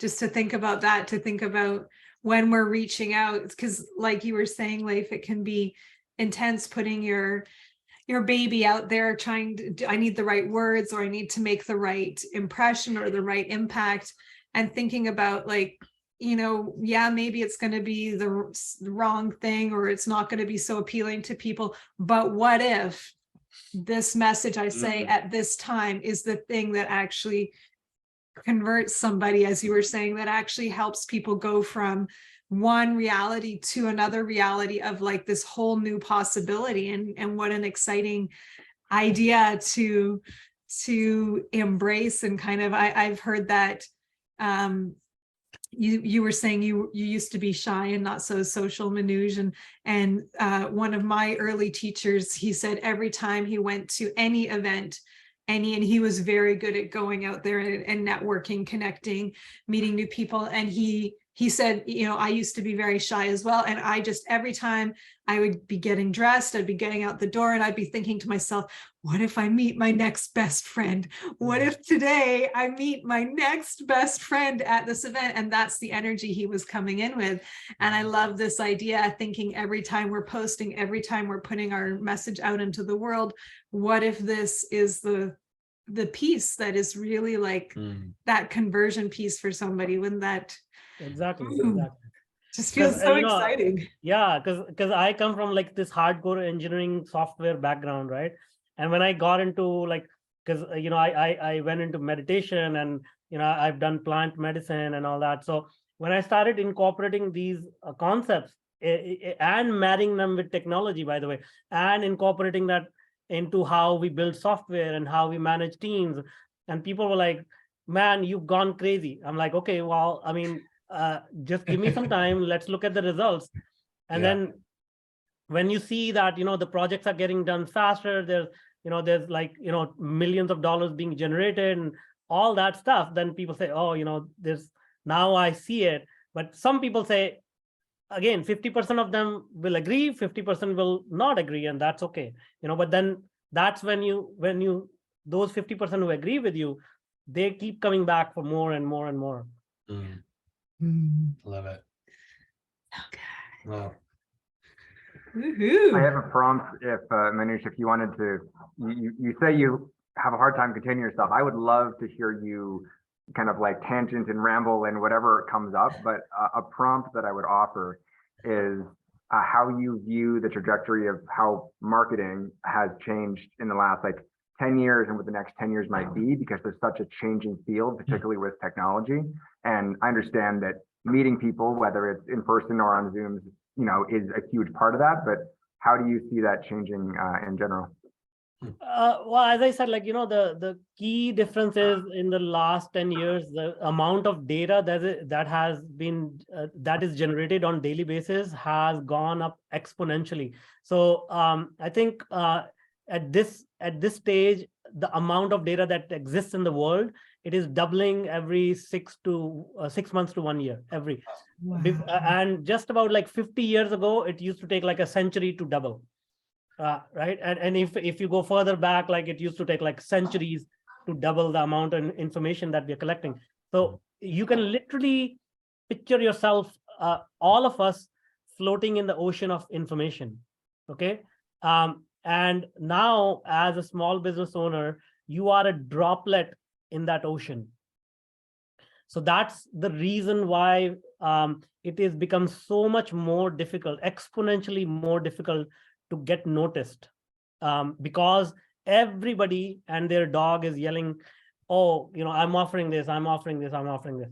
But the key is that whenever there is a gluttony of something, the people who are on the other end of the spectrum, they become valuable. Meaning, take diamond for example, right? Like in economics, you learn when there is a high demand or short supply, the price goes up. So with diamonds, it's the same. No, I'm getting it wrong. There is a correlation between supply and demand in regular economics, but diamonds don't follow that same paradigm because diamonds are very, very rare, right? So since if something is rare, its value goes up. So now if everybody's shouting at the top of their lung that come and talk to me, I'm selling this, you become a person that comes across as a solution provider, as an empathetic person, as a listener. Now your value goes up dramatically and you cut through the noise very, very quickly. So for example, today on freelancer websites, you can actually go and you can get paid up to a few $100 per hour just to listen to somebody. That's it. Just listen to somebody. Wow. That's how desperate we are to get to have our voice heard. So now you just have to notice what is happening in the world, and you say, okay, 99% of the people are doing that. I'm not going to join that. Now I will join the 1%. It's going to be tough. It's going to take time. It's going to take consistency, hard work. But if I just keep doing that, those 99% will come to me now. That will be my audience, right? So when people zig, you zag. When they zag, you zig. So that's how the next 10 years are going to be. Like, information is going to be taking new facets, like metaverse is going to be a reality. So now you got to start thinking, how do you reach people in that medium? So the medium continues to change, right? The human aspect remains constant. So starting from ancient Greece and Egypt, like they used to write on stone tablets. Then they started writing on like leaves, plant leaves, and then they invented paper, and then printing press came along, and then internet came along, and then we started sharing audio, video, all that stuff. The medium is never constant. That's the result of technological advance. But at the end of the day, what humans want is the connection, is safety, is like growth. That is constant throughout, starting from the caveman to now. It has never changed, right? So if you just take that perspective and you say, okay, the medium is changing now, how do I present myself and talk to the least common denominator of the human desires that we have, those desires never go away. Wow. Very cool. I love that. Very universal in that aspect, but finding a way to, like you say, zig when they zag, so that because that's where, I guess that's an aspect of what generates the sense of connection, where if it's something that you've experienced 100 times before in the last week, it doesn't feel like connection because it just feels like everything else. Yeah. You get something new there. Yeah. So in an ocean of people where they are saying, give, you say take, and then all of a sudden you become like a unique person, and you cut through the noise very, very quickly. Wow. Very cool. So it's like you need to stay on it. We want to stay on top of like the changing modern piece, but how do we stay as human as possible in that? Because once we become part of the noise, And a lot of that's that automation, Facebook ads, algorithms, all those pieces. Once we become part of that robotic system, we are all blended together. So the secret is use the system, but be like the human in the system, be the variable, be the, I was just got a flash of like the Matrix, right? Where it's like, Exactly.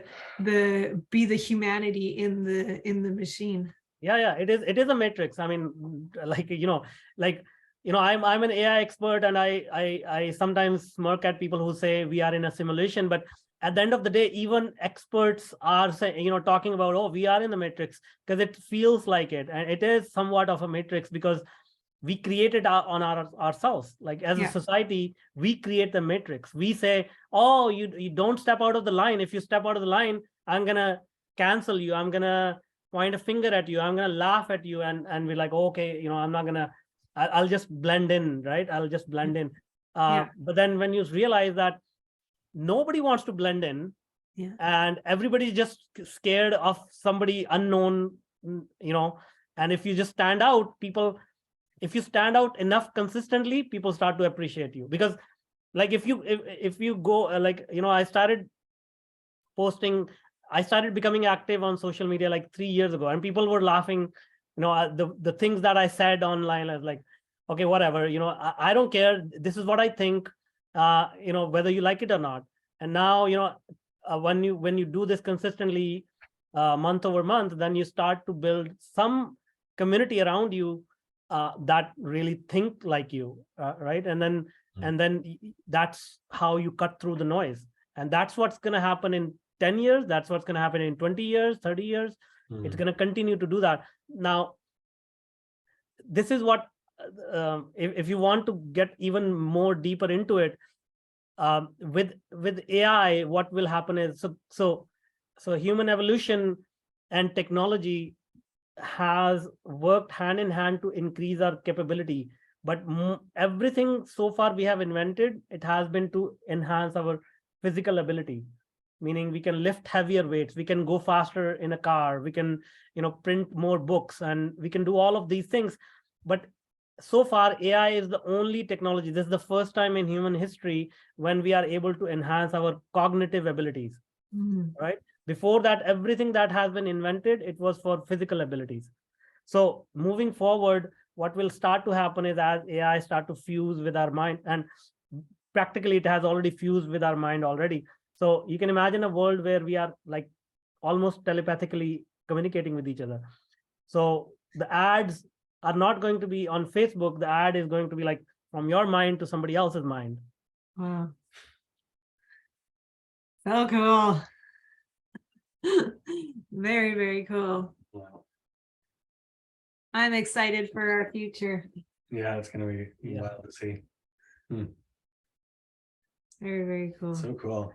I have a selfish Unite focused question, but I can wait till the end if people have more specific things. Oh.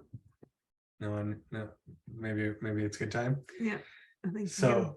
Manuj and everyone, I would love to just hear your feedback on our trajectory, our next steps. So when we started building Unite, a lot of people were saying we want a new social network. It was right around the time when the social dilemma came out, and I was like, okay, cool, let's build a new social network that's focused on well-being and blah blah blah. And so we built that. We built like a kind of a similar to Facebook social media platform, and no one really cared because no one else was on there. And they're like, great, tell me when everyone else is on there and I'll come on. So we're like, okay, that's not ready yet. And then we thought, okay, well, maybe if there was things to buy and sell, people would come on more and it'd be fun. So we built just a basic, events and products marketplace, and some people came on and used it, but there wasn't enough supply and demand to organically sort of create that. And we've started to get a little bit of traction, and I think we've sold maybe $7,000 worth of stuff, which, not nothing, but not like crazy. And so as we were going through that, I was thinking like, oh gosh, we really need something that's valuable and useful right now, even if not that many people are on there and whatever. And so that's where this idea for the love stream came on. And right now we're on Zoom, but the love stream will look the same. It's built on the top of Zoom, and it's kind of like Clubhouse, where anyone can go live at any time and anyone can drop in and sort of interact. But it's got, you know, the Zoom functionality, video and whatnot. And our thoughts around it are to do our own love streams like this, like the Unite show, and also empower other people to host their own shows, and then take that content and put it up on YouTube, and then chop it up into little videos and put those on the short video sites. And to, I guess, you know, with YouTube and like Facebook was like the first, everyone could have their own blog where they could share their ideas and their thoughts, and everyone could see on their wall, but it was more like one-dimensional or one-sided, where everyone was looking at what everyone else was sharing. And then YouTube came along, and it's like, okay, everyone can have their own show, and same with Spotify. But again, it's very one-sided. There's not a lot of like community interaction. And so we thought with the love stream, what would be interesting is, instead of bringing Manuj on and we interview him and we just post that, let's invite a bunch of people to gather, and then they can ask questions. So it can be this kind of interactive, fun, dynamic, new thing. And also people can get to know each other, and it creates that sense of kind of hanging out in a room all together and having a nice conversation, having a nice time. So that's the trajectory that feels like it can potentially gather some traction, because people will want to connect with other people. We'll help them promote their love streams.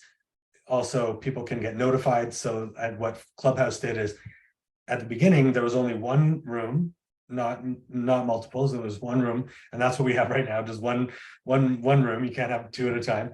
And then whenever anyone went live, everyone got notified.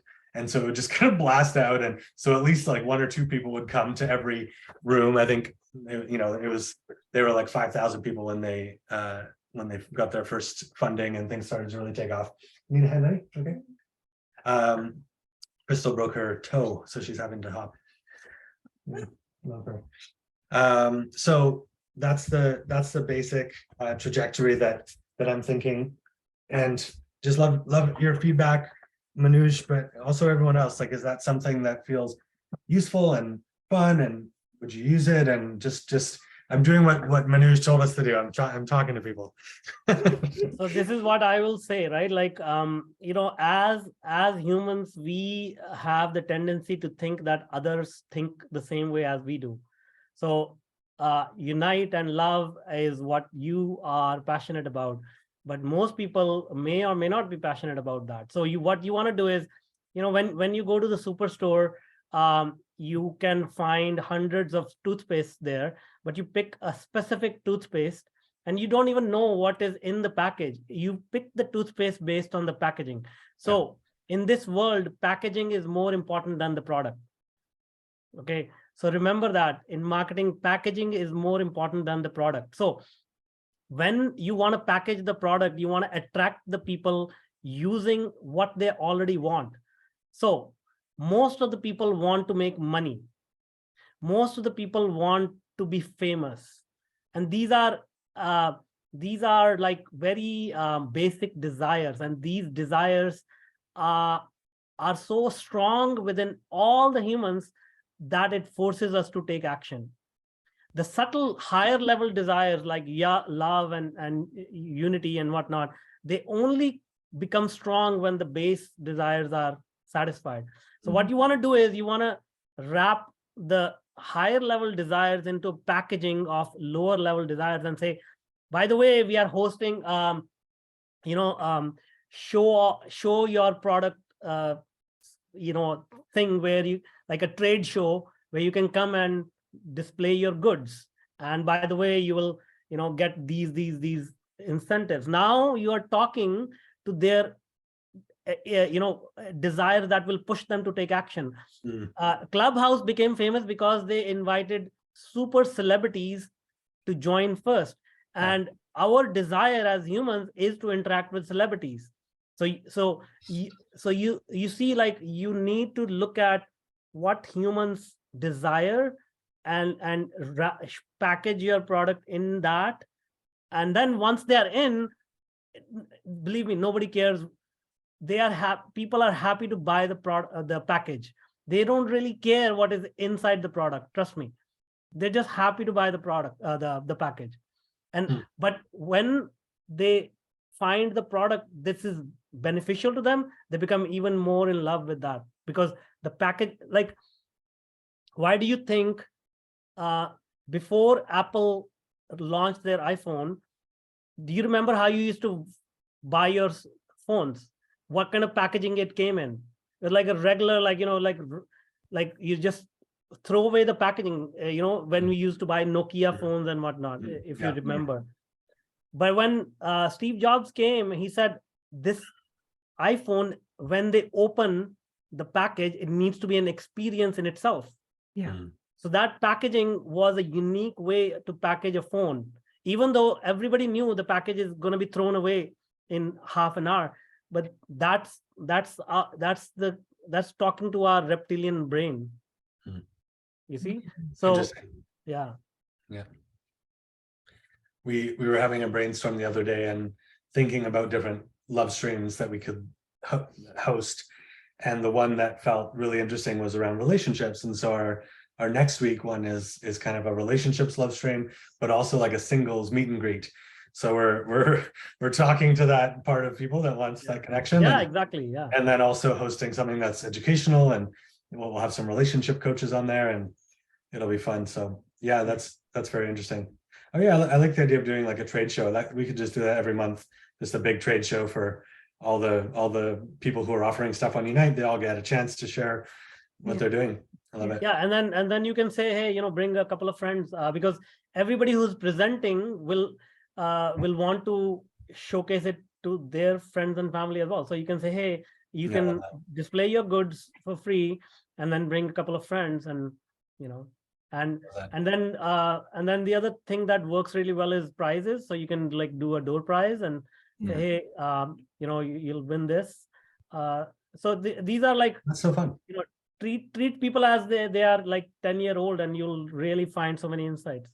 I love that. I love the idea of having kind of like a sponsor of the evening that gives away a prize, and that we can showcase that prize, and then one person on the live the love stream wins it or something. And the other thing is, like, you sold 7,000. I won't underestimate that.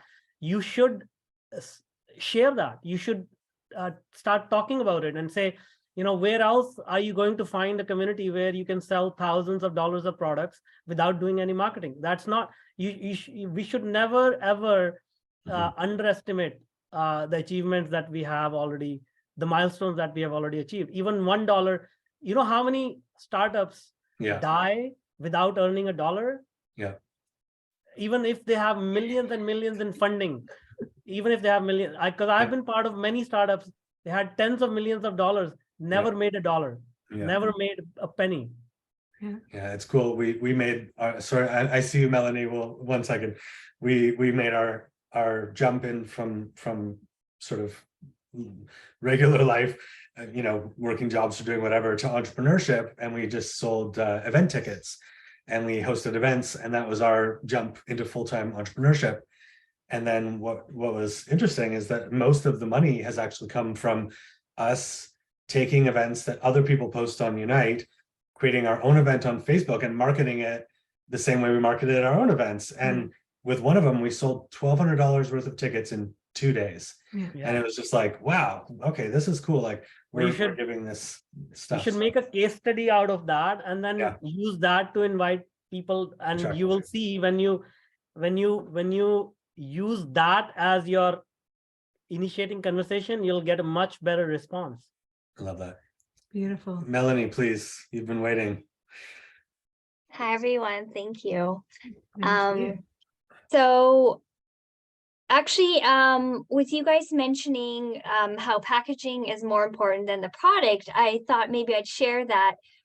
I like that concept because for me, my packaging when I'm reading other people's content is me knowing kind of the details or the schedule, like what is included, right? So I think you guys have been pretty good with that so far. Like if I like the title, that's one thing for me, right? But then also as well, knowing like what's actually involved, what's going to happen. And then, yeah, just the tidbit or idea of like having, I like the idea of having a sponsor or prize, and just the letting us know beforehand that, you know, there's like next week you said there's a singles mingle type of thing. Yeah, so just knowing beforehand like what to kind of expect, right? Yeah, thank you. Thank you for the That's great. feedback. Yeah, I really do work to do that with all of our offerings. And I love the feedback and the reminder how valuable that is. And I mostly do that because from a place of frustration with most people's offerings and events, and they post it and you're like, you have to scroll through like all this work to even find how much it is. Where is it? Like, I don't even know if I can go to this. It's in California. What am I wasting my time reading this whole thing for? Like, I want all the pertinent information. And that's the same with packaging. Like you said, like Shine buys every single raw chocolate bar, every single brand that is brought into the supermarket. He will try it if it says raw and organic. He doesn't care what company it is. He doesn't care where they're from, how magical they are. It has the two words. Those are his. He's going to try it. And if it's gross, we're not going to buy it again. But he is going to try it because to him, if it says raw and it says organic, he's sold. He's going to try it out. And I really like that reminder of clarity, and whatever the pieces are that are clarity. This is what we're doing. This is how we do it. It's raw. It's organic. Like that's, they didn't start the packaging with take this beautiful thing and it's going to make you feel so amazing and blah, blah, blah. And way down at the bottom, it says raw organic and people have stopped reading. It's like the biggest first thing on the bar, and Shine's just walking. He's like, oh, raw organic in the cart.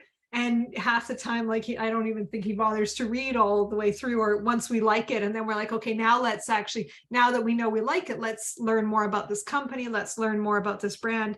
But yeah, I like that reminder that we really want to catch people. I was thinking when I went to the bathroom, of course, because that's where the good ideas come. And we have a room available. We're renting this beautiful home in White Rock, and we have a couple of tenants that we share space with because it's an 8-bedroom house and we don't need all that space, and we love community. And right now it's a different community for us from the Vancouver community where we've been living before here out in White Rock. And I've been a little bit kind of what's our like pitch to be attractive to people. We've hit a lot of wonderful feedback from the negative community by posting a higher end home in a Surrey neighborhood, or White Rock's right near Surrey. So I've got a ton of really constructive, not constructive feedback on what I'm doing.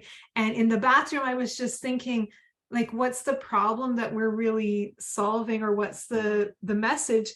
And I was like, the number one thing why people love living with us, and it feels like home. We've created a home away from home. And I was just thinking to start our message, and instead of like, hey, we've got a 1-bedroom room available, to say, are you lonely and missing your family? Yeah. Join us in our beautiful home, and you've got an instant family, because that's what you have. Because my mom lives here with us, and between her and I and my kids, and it's like this big, beautiful, we've got a lovely 27-year-old guy from Italy who just moved in, and he's missing his family. He's just like, oh my God, I've got an instant family. I've got an instant community. And I was just like, oh, like, that's just, I try and be super clear. Like it's a this, but I'm not actually, I've missed the point of addressing that emotional, are you lonely? Which we know everybody's lonely. Everybody wants community. And most people, especially when they're looking for a house, it's a very stressful, very lonely experience. And to say, hey, you know, we know it's a big project. We know it can be lonely, and we're here for you. So I thought that's just such a And I love that idea of how can we work that even more into our Unite messaging. And it's not saying like, you're a loser or you're lonely or poor you because you're pathetic and you have no family. It's just saying, is this a feeling that you're experiencing? Because we can support lessening that. So thank you. This inspiration bubbles everywhere. Woohoo. Kaisa. Go, Mom. Yes, this is all very good. I'm realizing in my work, I come, of course, from this. My mission is even as a little girl to transform the darkness and help people find their magnificence and all. And that is good. I have that underlying. It's my inspiration and my fuel. But my clients mostly don't care about that stuff. They're hurting. They want to stop hurting. How can I stop hurting? And please, quick, easy, simple, and don't complicate. And yes. So I do. And slowly, the ones that stay longer, I manage to put in more of my spiritual, making the world a better place stuff. But that's not what they just want relief. Yeah. Well, as I said, just treat. If you start looking at the world with like 10-year-old kids running around, when the doctor has to give an injection to the kid, they'll give them a candy first and say, hey, here's a candy for you. It's gonna hurt a little bit, but just focus on the candy. That's how most people are. We just need to give them a candy and then they are fine. I love the idea of getting a sponsor for the Unite show for different episodes where they give away a gift and a prize and people can win it. I feel like I would go on for that if it was something cool. Yeah. It's like, I'll come on. And like you have to like stay through the end or something. Yeah. And we'll do it at a random time. I like it. That'll be fun. Yeah. No, we like free stuff. Sure, yeah. Who doesn't? We like goodies, lollipops. Yeah.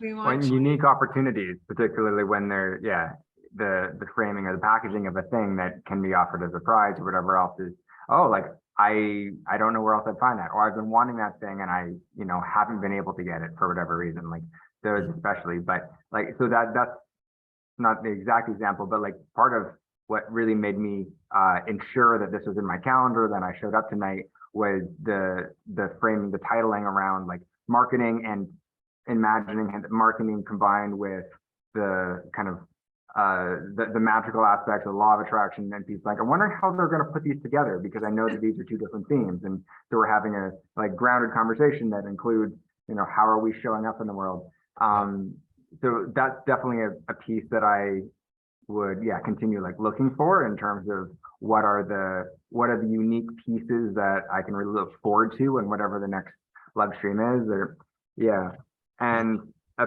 piece that came to mind earlier in terms of the packaging.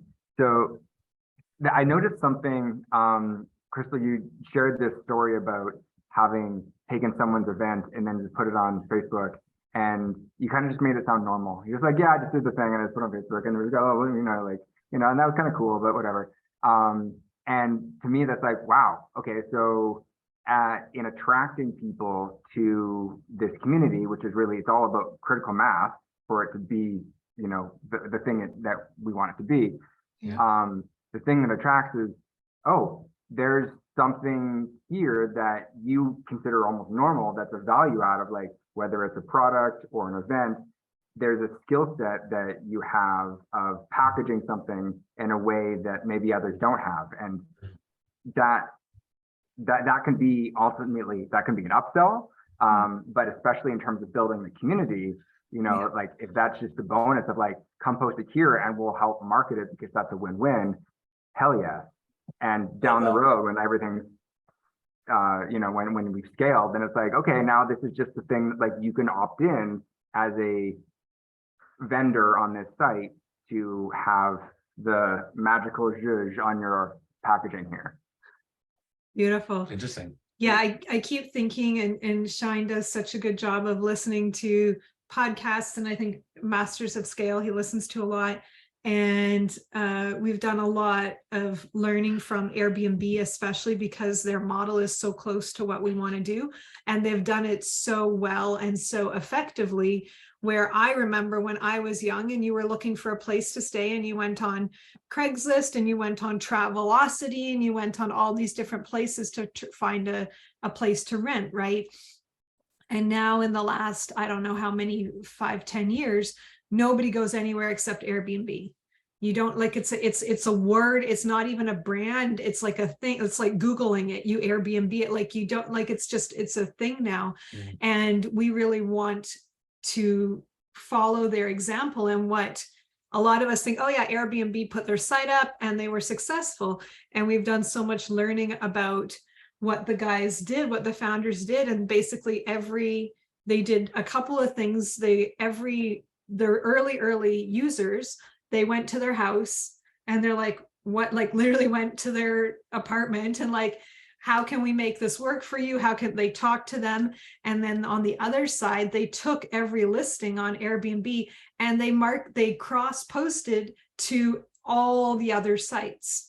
So they were sending people from Craigslist, from wherever else, back to Airbnb to book, but they were actually reposting every single listing, and they were doing that manually until there was enough critical mass. So that's something we've been really thinking with Unite, as well as how can we do that where we know the end result that they want is the sale, and how can we bring that sale, funnel it from all these other platforms that we do have a lot of experience with using. We've been using Eventbrite and Facebook and Instagram and all those quite a lot. So we do have a lot of experience. And then just even like I was saying, cutting through the noise, making sure people send me these long write-ups with all this information. I'm like, okay, here, put that at the top, and then that at the top, and that, and then I write about, like, normally they start with about themselves and about their passion and about, and then at the bottom is the details. And then I put all the details at the top, and then I just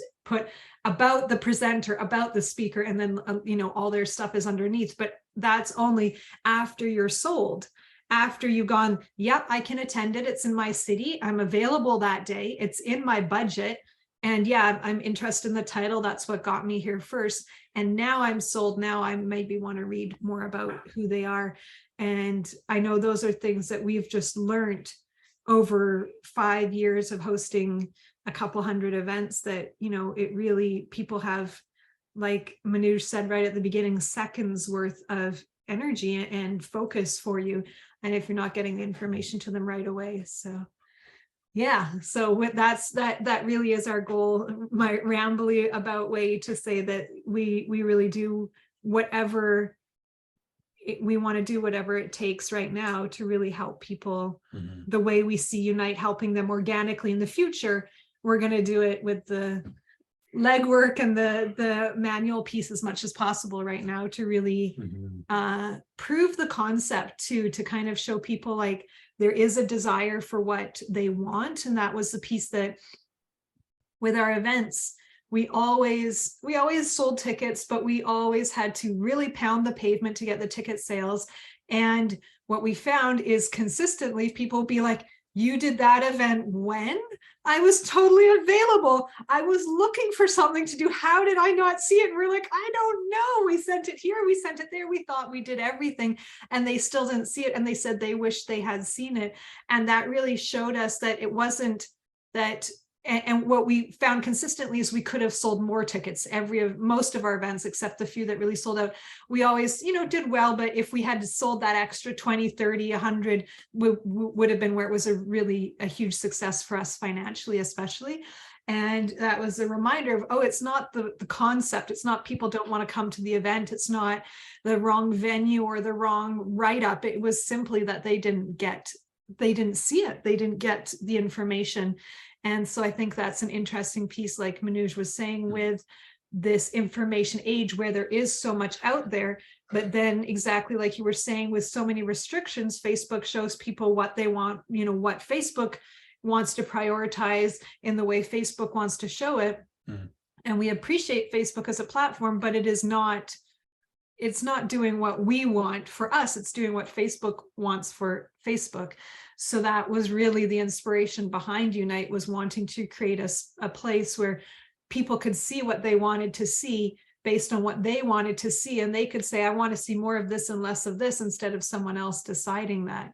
And that's what we're hoping to get to, that point where people, anyone who's interested in a breathwork event in Vancouver will see it, whether they're friends with that person or their friend is going, or it's been liked 10 times, or it's had 5 negative comments, so there's a big discussion on it and now it's bumped up in the algorithm. We really want to just get it to that really basic, like, I'm interested in this and I want to see it, because there's so many things. Same vice versa, our friends are doing amazing things and we're like, I had no idea, and they're like, but I've been sharing it everywhere, how did you not see? So yeah, we're really excited to a little bit hack the social system, the social media world in a way, and get back to that kind of basic of like, if you want to see it, here it is. And that's what Airbnb does really well, is they're not saying, we think you would like this one, but we're not going to show you this, or we're not going to show you that. They're saying your filters say you want to see this, this, this, so that's what you're going to see. So yeah. Nice. Oh, good. It's always nice to speak the things that are kind of normal, or that we're good at, and then to get that bit of feedback, like, oh yeah, that's not like nothing, like a lot of companies don't ever make money, and little tweaks. So it's like, oh yeah, I feel better about myself and Unite. It's like, it's such a journey creating a startup, man. Holy shit. It is. It really, really is. It's exciting. Yeah. Wouldn't have it any other way. Obviously not, otherwise we would have quit long ago. Yeah. Much too much work to do if you don't love it. Yeah. Aw, I love this. thank you, everyone. Yeah, this was lovely. Any thoughts before we close? Bits, pieces. Oh, Thanks for the work of creating and holding space and the vision of the future. Thank you Thanks, so Leigh. much for tuning in. It's so nice to see you again. Yeah, and we'll connect soon. We have a chat coming up. Yay. And thank you, Melanie. I got your messages. I'm excited to chat with you. And yes, this was really great. Really appreciate it. And Manuj, thank you so much. Yeah, for sharing your time with us. that was great. Sharing your energy with us. I feel like you were a hit. Everyone loved you. They're like, Manuj, we all have questions for Manuj. I love it. It was I perfect. came here for you, Manuj. There you go. I was like, I want to hear how we can do marketing in the modern day. Yeah, it really is an amazing service you're doing for all of us. And you're just bringing it in such a beautiful, grounded, clear, no nonsense, but not aggressive, just like, solid and to the point. And it's just, it's so lovely to receive, and it's so inspiring. I feel like everyone's going away like, ooh, ideas. Ooh, okay. If anyone has any tidbits that they really loved about this, and just send me a Facebook message, and we'll clip it. Yeah. And then post the shorts, because that's what's, I think, a good way to get the word out. So we'll post this whole thing on Instagram and Spotify and everything. But if you had any bits that you really loved, or if you're watching it back and you notice it, just send me a message and we'll clip it and post it as a short. If you do watch it back and send us a timestamp, that's so helpful. Yeah. How do you do that? How do you send a message? Just comment? Oh, just send us a Facebook, just if you're watching this again, if you're going through it again and looking for bits, if you find, at 1 hour and 32 minutes, there was this really neat bit for like 5 minutes, just send us a Facebook message with like the timestamp, and then it really helps us. Over 2 hours and 15 minutes. That's awesome. Yeah. Such a good call. And then if you want any other topic, any specific topic that you want to talk about in the future, let me know. Because as I said, like I have, too many things to talk about. So if there is somebody interested in like technology, AI, whatever, like sales, let me know, and then I can come on again. No problem. I love that. Good. Yeah, please send us a little like list of your like points of expertise, and then we can invite you to the different shows. And what's really fun for you to talk about too, because you hold so much space as on your podcast for other people. So also like whatever's feeling really juicy and you want to talk about, like, let us know, and we'd love to hold space for you to share that. My passion in life is to help people multiply their potential, like experience exponential growth. So coming as an immigrant, as a factory worker now, like working with some of the top names in the world, people ask me and I ask myself, how did it happen? But that's the framework that I share with people, like it's available to everyone, but if people are willing to do the work, it's available. So And dream the dream. Dream the dream, baby. Dream. Yeah. And also, everyone, send us names of people that you would like to have on the show, either as presenters or as co-presenters that you would want to, do a show like together and have. Because the next week we're doing relationships, and we've got 3 different relationship coaches, and they're all going to share their unique perspectives, and it's going to be a bit of a panel. And we'll have a whole bunch of singles and people in relationships asking questions, and then some. It'll just be a fun event. Yeah. Awesome. Ooh. I love it. Thank you, everyone. Thank you. That was Thank so you. great. Mwah, mwah. Hi, you Emil. guys. Bye, Emil. Thank Bye-bye. you. Bye. Who's Emil? Thanks, Manuj. We'll stay on and say hi to Emil if he wants. Thank you, everyone. Thank Ciao. you. Bye, Thanks, Melanie. I really appreciate you. Emil, do you want to say hi? Are you a real person? Nope. I don't know. I think not. All right. Okay. We love everyone. Good night. Good night. Thank you for tuning in.